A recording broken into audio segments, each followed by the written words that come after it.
வலைக்கம். சிம்பிளான dates milk ஷேக் பார்க்கலாமா? 4 டேட்ஸ், 3/4 டம்ளர் பால் எடுத்திருக்கேன். டேட்ஸில் இருக்க சீட்ஸ்லாம் ரிமூவ் பண்ணிவிட்டு ஜாரில் சேர்த்துக்கோங்க. 3/4 டம்ளர்லேருந்து 1/2 டம்ளர் மட்டும் பால் சேர்த்துக்கோங்க. சேர்த்துட்டு நல்ல ஒரு ஃபைன் பேஸ்ட்டாக அரைங்க. டேட்ஸ் தெரியாத அளவுக்கு நல்லா ஃபைன் பேஸ்ட்டாக இருக்கணும். பாருங்கள், இந்த அளவுக்கு அரைச்சதுக்கப்புறம் மீதி 1/4 கப் அளவுக்கு கப் பால் எடுத்து வச்சுருந்தோம் இல்லையா, அதையும் சேர்த்து நல்லா ஃபைனாக அரைச்சிக்கோங்க.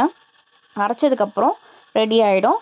அதுக்கப்புறம் நான் ஒரு கண்ணாடி கிளாஸ் எடுத்து வச்சுருக்கேன். உங்கள்கிட்ட என்ன கிளாஸ் இருக்கோ அதை யூஸ் பண்ணிக்கோங்க. நான் ஒரு கண்ணாடி கிளாஸில் சாக்லேட் சிரப் இருந்துச்சுன்னா சாக்லேட் சிரப் டெக்கரேட் பண்ணிக்கோங்க. இல்லாதவங்க கண்டிப்பாக ஸ்கிப் பண்ணிக்கோங்க.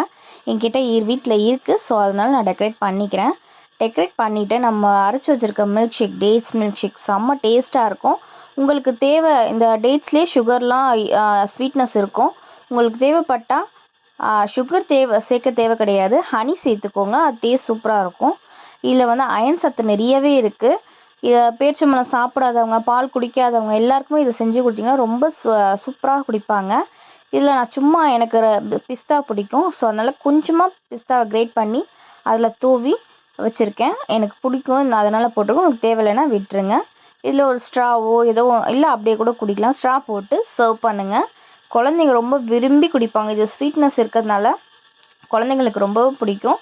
இது ஜூஸ்ன்னு நினச்சி குடிப்பாங்க, பட் அதில் நிறைய அயன் சத்து இருக்குது. ட்ரை பண்ணி பாருங்கள். சப்ஸ்கிரைப் பண்ணாதவங்க சப்ஸ்கிரைப் பண்ணிக்கோங்க. Tata, bye bye.